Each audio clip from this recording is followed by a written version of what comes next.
नमस्कार, मी दिव्या हुरकट. साम संजीवनी या विशेष कार्यक्रमात तुम्हा सगळ्यांचं स्वागत. आज आपण चर्चा करणार आहोत फुफ्फुसाच्या कर्करोगाची कारणे, लक्षणे आणि उपचार या विषयावर आणि आपल्याला मार्गदर्शन करणार आहेत डॉक्टर सुप्रिया बांबरकर. मॅम, कार्यक्रमात खूप खूप स्वागत आहे. थँक्यू. नमस्कार. चर्चेला सुरुवात करायची आहे, मात्र त्याआधी डॉक्टरांची थोडक्यात ओळख करून घेऊया. Doctor Supriya Bambarkar HCG ICS Khubchandani cancer हॉस्पिटलमध्ये सर्जिकल ऑन्कोलॉजिस्ट आहेत. त्यांनी MBBS आणि पोस्ट ग्रॅज्युएशन जनरल सर्जरी पूर्ण केलं. डॉक्टर सुप्रिया यांनी सर्जिकल ऑन्कोलॉजीमध्ये त्यांचे MCH देखील संपादन केले आहे. थोरॅसिक, स्तन, डोके आणि मान या आजारांमध्ये त्यांचे विशेष प्रावीण्य प्राप्त आहेत. त्यांना वॅट सर्जरी आणि ब्रेस्ट ऑन्कोप्लास्टी याचा अनुभव आहे. त्यांचे प्राथमिक स्वारस्य वक्षस्थळ आणि वरच्या पोटातील घातक रोग आहे आणि त्यांच्या दुय्यम सारस्यांमध्ये स्तन आणि डोके आणि मानेचा कर्करोग समाविष्ट आहे. त्यांनी त्यांच्या आवडीच्या क्षेत्रात अनेक चाचण्याही घेतल्या आहेत. त्यांची इसोफेगल आणि फुफ्फुसाच्या कर्करोगावरील प्रकाशने काही सुप्रसिद्ध राष्ट्रीय जर्नल्समध्ये वैशिष्ट्यीकृत आहेत. 2018 मध्ये सिडनी, ऑस्ट्रेलिया येथे आयोजित केलेल्या अकॉर्ड 2080 कार्यशाळेसाठी त्यांची निवड झाली आहे आणि त्यासाठी त्यांना शिष्यवृत्ती सुद्धा देण्यात आली आहे. आणि याच डॉक्टर आज आपल्याला मार्गदर्शन करणार आहेत. चला तर मग चर्चेला सुरुवात करूया. मॅम, पुन्हा एकदा कार्यक्रमात तुमचं खूप खूप स्वागत आहे. नमस्कार. मला बोलवल्याबद्दल धन्यवाद. अगदी मॅम. खरं तर आज आपला विषय आहे फुफ्फुसाचे जे आजार आहेत, जो फुफ्फुसाचा कर्करोग आहे त्याबद्दल आपल्याला चर्चा करायची. मात्र सर्वात आधी फुफ्फुसाचा जो कर्करोग आहे तो म्हणजे नेमका काय आहे ते जाणून घ्यायचं आहे. फुफ्फुसाच्या कर्करोगाबद्दल सांगण्याआधी मला फुफ्फुसाची थोडी रचना सांगायला आवडेल. आपल्या छातीच्या पिंजऱ्यामध्ये डावी आणि उजवीकडे अशी दोन फुफ्फुसाची भाग असतात. जी श्वसन नलिका असते ती जशा झाडाच्या फांद्या असतात त्याप्रमाणे या फुफ्फुसांमध्ये पसरलेली असते. आणि फुफ्फुसं बघायला गेली तर स्पंजसारखी असतात, कारण हा आपल्या शरीराचा महत्त्वाचा अवयव आहे जो आपल्याला ऑक्सिजन पुरवतो. जेव्हा हवा आतमध्ये श्वासनलिकेतून जाते तेव्हा तिचा व्यवस्थित वावर व्हावा यासाठी हा जो अवयव आहे तो स्पंजसारखा बनवलेला असतो. फुफ्फुसाच्या ज्या पेशी असतात या पेशींमध्ये जर अनियमित वाढ होऊ लागली आणि ती अतिरिक्त प्रमाणात झाली तर तिकडे गाठीसारखे प्रकार होऊ शकतात आणि त्यालाच आपण फुफ्फुसाचा कॅन्सर असं म्हणतो. अगदी मॅम. खरं तर हे कॅन्सर खूप मोठा आजार आहे. आपण अजिबात त्याला दुर्मिळपणे घेऊ शकत नाही आणि कॅन्सर म्हटलं कीच अंगावर काटे येतात. पण हे जे फुफ्फुसाचं कर्करोग होतोय त्याची नेमकं काय कारणे आहे, कशामुळे हे होतंय? फुफ्फुसाचे जे कर्करोग असतात ते खूपच जास्त प्रमाणात बाहेरच्या देशांमध्ये पाहिलं जातात. भारतामध्ये सुद्धा याचं प्रमाण खूप जास्त आहे. जर आपण 2020च्या संख्या आणि गणना पाहिल्या तर साधारणतः 72,000 नवीन पेशंट आपल्याला फुफ्फुसाचे कॅन्सरचे मिळालेले आहेत आणि यातली 51,000हून जास्त हे पुरुष वर्ग आहे. हा जो आजार आहे तो साधारणतः जे कॅन्सरजन्य पदार्थ असतात ते श्वसनातून फुफ्फुसामध्ये आतमध्ये गेल्यामुळे होतो. यातलं अगदी महत्त्वाचं कारण म्हणजे स्मोकिंग म्हणजेच धूम्रपान. जर सिगरेट किंवा बिडीचं धूम्रपान एखादी व्यक्ती करत असेल तर ती स्वतःच्या आरोग्याला नाही तर इतरांच्या आरोग्यासाठी सुद्धा हानिकारक असते, कारण जे सेकंड हँड स्मोक आपण म्हणतो किंवा धूम्रपान केल्यानंतर आलेला जो धूर असतो तो जेव्हा शरीरात जातो तेव्हा सुद्धा कॅन्सर उद्भवण्याची शक्यता असते. काही लोकांमध्ये जे फॅक्टरीमध्ये किंवा काही ठिकाणी काम करतात जिकडे ॲस्बेस्टॉस, निकेल, रेडॉन अशा प्रकारचे जे धातू वापरले जातात यांची जेव्हा सूक्ष्म स्वरूपातली धूळ जी असते ती सुद्धा फुफ्फुसाच्या पेशीमध्ये अडकून बसते आणि तिकडे कॅन्सरसारखे प्रकार उद्भवू शकतात. जसं बाकीच्या कॅन्सरमध्ये आपण अनुवंशिकता पाहतो तसं फुफ्फुसाच्या कॅन्सरमध्ये सुद्धा अनुवंशिकता आहे, पण त्याचं प्रमाण खूपच कमी आहे. काही वेळा आपल्याला हे पाहण्यात येतं की स्त्रियांमध्ये सुद्धा हा आजार सापडतो आणि या यंग म्हणजे अगदी तरुण अशा स्त्रिया असतात ज्यांनी कधी धूम्रपान केलेलं नसतं पण तरीही त्यांना फुफ्फुसाचे आजार येतात. तर EGFR नावाचं एक गुणसूत्र असतं. याच्यामध्ये जर शरीरामध्ये खराबी असेल जे साधारणतः पूर्व आशियाई भागामध्ये पाहिलं जातं, म्हणजे भारतामध्ये, जपान, चायना यासारख्या ठिकाणी स्त्रियांमध्ये साधारणतः असा प्रकार पाहिला जातो आणि त्यामुळे त्यांना फुफ्फुसाचा कॅन्सर होऊ शकतो. तर अगदी महत्त्वाचं म्हणायचं तर तंबाखू आणि धूम्रपान ही महत्त्वाची कारणं आहेत. अगदी, म्हणजे तंबाखू आणि धूम्रपान हे टाळलं तर फुफ्फुसाचे कॅन्सर खूप कमी प्रमाणात आढळेल हे म्हणायला हरकत नाही. मॅम, कॅन्सरमध्ये सगळ्यात जास्त जो प्रॉब्लेम आहे तो म्हणजे की खूप म्हणजे स्टेजेस वाढल्यानंतर कळतं की कॅन्सर झालं आहे. तर कॅन्सर कसं ओळखायचं, त्याची काय लक्षणे असतात, फुफ्फुसाच्या कॅन्सरची काय लक्षणे असतात ते आम्हाला सांगा.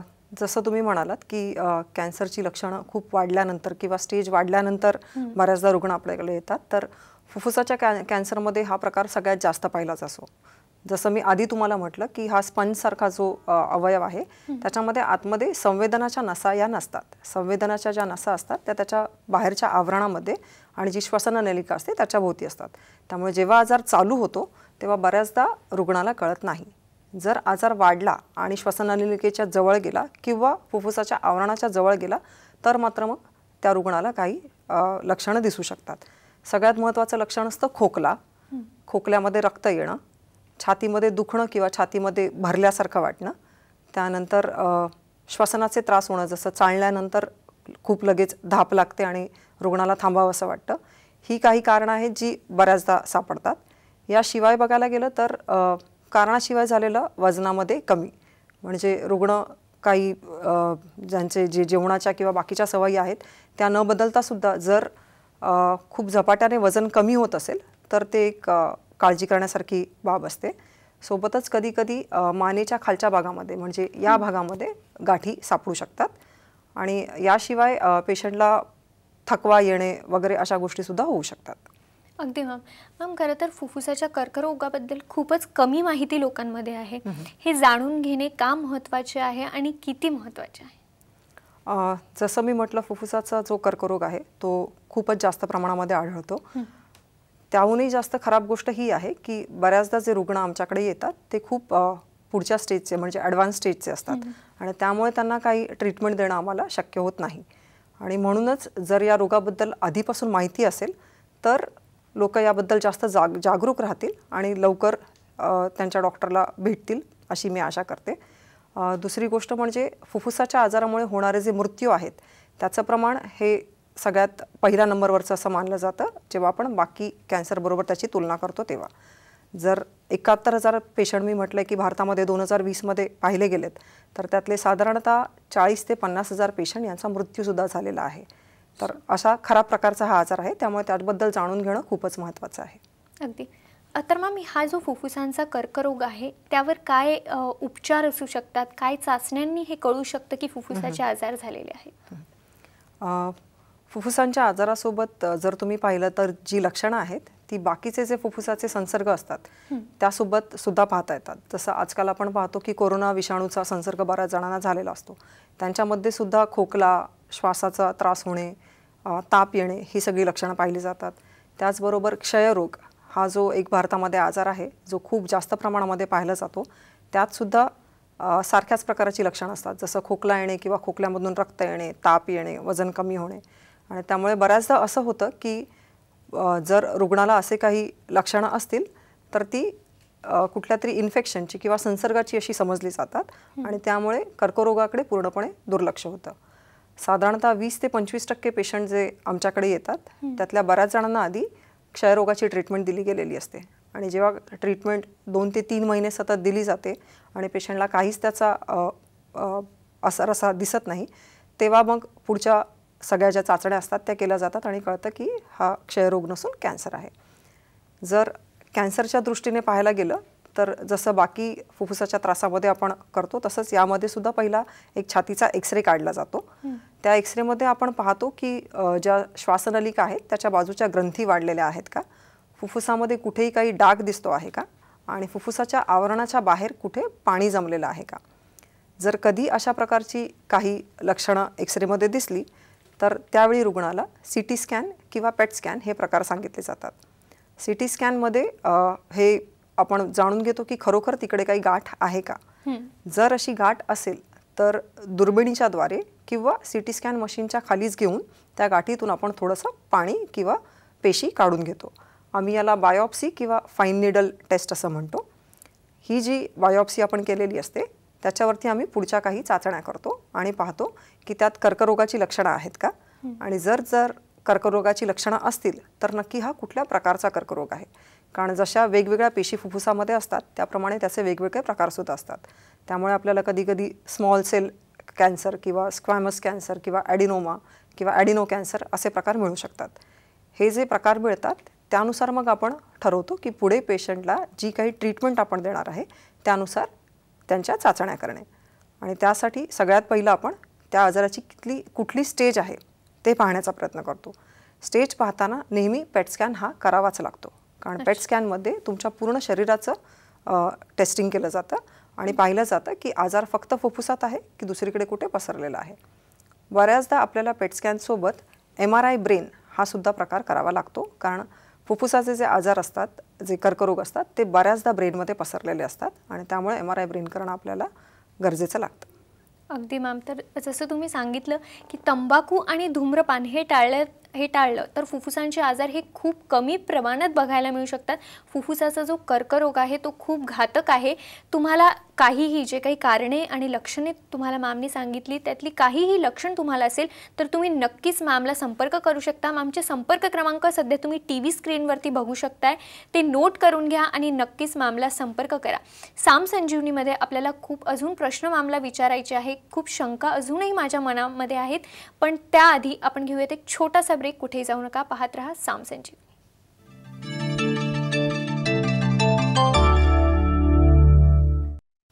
ब्रेक नंतर साम संजीवनी या कार्यक्रमात तुमचं पुन्हा एकदा स्वागत. फुफ्फुसाच्या कर्करोगाचे आजार, कारणे, लक्षणे आणि उपचार या विषयावर आज आपण मार्गदर्शन घेतोय आणि मार्गदर्शन करण्यासाठी आज आपल्यासोबत आहे डॉक्टर सुप्रिया बांबरकर. मॅम, पुन्हा एकदा ब्रेक नंतर तुमचं स्वागत. खरं तर आपण कारणे, लक्षणे ही जाणून घेतली. तुम्ही जसं सांगितलं आधीही की ॲडव्हान्स स्टेजेसमध्ये पेशंट्स तुमच्याकडे येतात आणि ॲडव्हान्स स्टेज झाल्यानंतर असं सांगितलं जातं की वाचण्याचे चान्सेस खूप कमी आहेत किंवा बरं होण्याचे चान्सेस खूप कमी आहेत. तर फुफ्फुसाच्या कर्करोगाची नेमकी स्टेजेस काय काय असतात आणि कोणत्या स्टेजमध्ये नेमका रुग्ण बरा होऊ शकतो? आपण साधारणतः 4 स्टेजेसमध्ये हा आजार पाहतो. जी पहिली स्टेज असते त्याच्यामध्ये आजार किंवा जी गाठ असते ती बऱ्याचदा 3 सेंटीमीटर या आकारापेक्षा कमी असते आणि ती फक्त फुफ्फुसाच्या आतमध्येच असते. जेव्हा आपण दुसऱ्या स्टेजचा आजार म्हणतो तेव्हा आम्ही त्याला अर्ली ॲडव्हान्स स्टेज असं म्हणतो. या आजारामध्ये जी गाठ आहे ती 3 सेंटीमीटरपेक्षा जास्त पण 5 पेक्षा कमी असू शकते आणि सोबतच श्वासनलिकेच्या बाजूला ज्या ग्रंथी असतात त्या याच्यामध्ये वाढलेल्या असतात. म्हणजे हा आजार फुफ्फुसाच्या मधून निघून ज्या श्वासनलिकेच्या ग्रंथी आहेत तिथे पोहोचलेला असतो. जेव्हा आपण तिसऱ्या स्टेजचा हा कर्करोग म्हणतो तेव्हा मात्र जी ग्रंथींचं प्रमाण असतं ते खूपच जास्त असतं. जर उजव्या बाजूच्या फुफ्फुसामध्ये गाठ असेल आणि ज्या श्वासनलिकेच्या ग्रंथी आहेत त्या डाव्या बाजूला सुद्धा वाढल्या असतील तर आपण त्याला लेट ॲडव्हान्स स्टेज असं म्हणतो, म्हणजे स्टेज 3 असं म्हणतो. शेवटची स्टेज म्हणजे स्टेज 4चा किंवा स्टेज 4थी जी असते ती. याच्यामध्ये मात्र जो आजार आहे तो फुफ्फुस आणि श्वासनलिकेच्या बाजूने निघून शरीरामध्ये इतरत्र पसरलेला असू शकतो. जसं मी आधीसुद्धा म्हटलं, हा आजार मेंदूमध्ये जाण्याचे काही प्रकार आढळलेले आहेत. त्याचप्रमाणे तो हाडांमध्ये किंवा यकृतामध्ये जाऊ शकतो. कधीकधी फुफ्फुसाच्या बाहेरची जी आवरणं असतात त्यात फक्त पाणी बनून सुद्धा हा आजार आपल्यासमोर येऊ शकतो आणि त्यावेळी फुफ्फुसामध्ये गाठ असेलच याची काही खात्री नसते. तर जेव्हा पाणी असं मिळतं तेव्हा सुद्धा आपण त्याला 4थ्या स्टेजचाच कॅन्सर म्हणतो.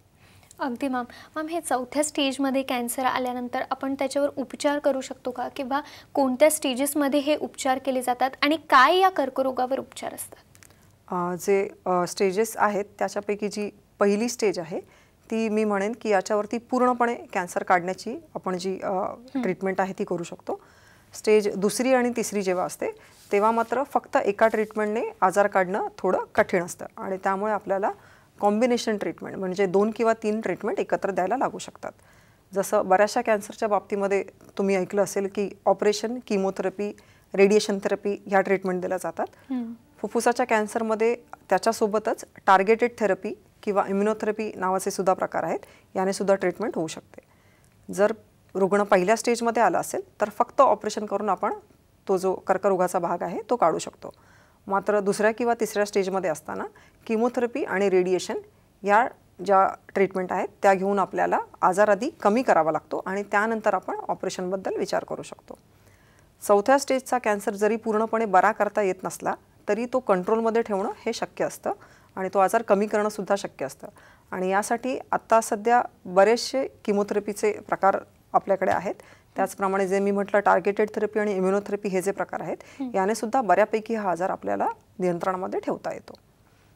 जी कुठली ट्रीटमेंट आपण करतो त्यासाठी नेहमी आपण हे तर पाहतोच की स्टेज कुठली आहे आणि ट्यूमरचा प्रकार कुठला आहे, पण सगळ्यात महत्त्वाची गोष्ट हे असते की जो कोणी रुग्ण आहे त्या रुग्णाची स्थिती कशी आहे, रुग्णाला बाकी कुठले आजार आहेत का, जर आजाराचा भाग सोडला तर उरलेलं जे फुफ्फुस आहे त्याच्यामध्ये दुसरं काही त्रास आहे का किंवा त्याच्यामध्ये कुठले आजार आहेत का हे आपल्याला पाहावं लागतं. कारण जी काही ट्रीटमेंट आपण देऊ त्यानंतर जे उरलेलं फुफ्फुस असतं त्या फुफ्फुसाने शरीराचा पूर्ण भाग पेशंटचा घ्यायचा असतो आणि ऑक्सिजन पुरवण्याचं काम करायचं असतं. आणि त्यामुळे शरीराची पूर्ण जी स्थिती आहे ती पाहूनच आपण ठरवतो की त्या रुग्णाला कोणती कोणती आपण ट्रीटमेंट देऊ शकतो. अगदी मॅम. तर हे फुफ्फुसाच्या कर्करोगाची जी तपासणी आहे ती कशी केली जाते? तपासणीमध्ये मी जसं आधी म्हटलं की आपण बायोप्सी आणि पेट स्कॅन हे प्रकार करतोच. बऱ्याचदा आम्हाला दुर्बीण टाकून सुद्धा आतमध्ये तपासणी करावी लागते, ज्याच्यामध्ये छातीचं जे मधलं हाड असतं त्याच्या खालून आपण एक मोठं दुर्बीण टाकून ज्या श्वासनलिकेच्या ग्रंथी आहेत त्या सगळ्या पाहू शकतो आणि त्याची चाचणी करू शकतो. त्याचप्रमाणे जे वॅट्स सर्जरी म्हटलं जातं किंवा जसं लॅप्रोस्कोपी असतं त्याप्रमाणे दुर्बीण फासाळ्यांच्या मधून आतमध्ये टाकून फुफ्फुसाची पूर्ण चाचणी केली जाऊ शकते. अगदी मॅम. हे फुफ्फुसाचे जे कर्करोग आहेत या संबंधित जे काही सर्जिकल उपचार आहेत ते भारतात अवेलेबल आहेत का, भारतात उपलब्ध आहेत का? अगदी सगळेच्या सगळे उपचार जे बाहेरच्या देशामध्ये केले जातात ते सगळे आपल्याकडे भारतामध्ये सुद्धा उपलब्ध आहेत. जेव्हा आपण सर्जिकल उपचार किंवा ऑपरेशन्सबद्दल म्हणतो तेव्हा फुफ्फुसाचा आजार झालेला भाग म्हणजे लोब हा काढला जातो, सोबतच ज्या श्वासनलिकेच्या बाजूच्या ग्रंथी असतात त्यासुद्धा काढल्या जातात. जर कधी असं झालं की जो आजार आहे तो श्वासनलिकेच्या खूपच जास्त जवळ आहे तर मात्र एका बाजूचं पूर्ण फुफ्फुस काढायला लागू शकतं. आता हे ऑपरेशन्स किंवा सर्जरी करताना आपण ओपन सर्जरी करू शकतो किंवा व्हिडिओ असिस्टेड थोरॅकोस्कोपी म्हणजे वॅट्स सर्जरी करू शकतो. आजकाल रोबोटिक सर्जरीचा सुद्धा जो प्रकार आहे तो सुद्धा भारतामध्ये अवेलेबल आहे, ज्याच्यामुळे अगदी छोटे टाके घेऊन ही जी फुफ्फुसाची ऑपरेशन्स आहेत ती केली जाऊ शकतात, ज्यामुळे पेशंटला ऑपरेशन नंतर जे रिकव्हरीचा जो वेळ असतो तो खूप कमी लागतो आणि रिकव्हरी खूप जास्त पटकन पण होते कारण का टाके खूपच लहान असतात. मॅम, जसं तुम्ही आधीही सांगितलं की फुफ्फुसांचे हे जे कर्करोग आहेत हे खूप वाढत चालले आहे, खूप मोठ्या प्रमाणावर आपल्याला बघायला मिळत आहेत. तर हे कमी व्हावे आणि आपण याची काळजी कशा प्रकारे घेऊ शकतो या संबंधित तुम्ही आमच्या प्रेक्षकांना काय सांगा? फक्त फुफ्फुसाच्या कर्करोगासाठी जसं नाही पण बाकीसुद्धा जे आजार आणि कर्करोगाचे जे प्रमाण आहे ते कमी करण्यासाठी आपल्याला सगळ्यांनाच काळजी घेण्याची गरज आहे. महत्त्वाचं म्हणजे धूम्रपान हा जो प्रकार आहे तो टाळला पाहिजे.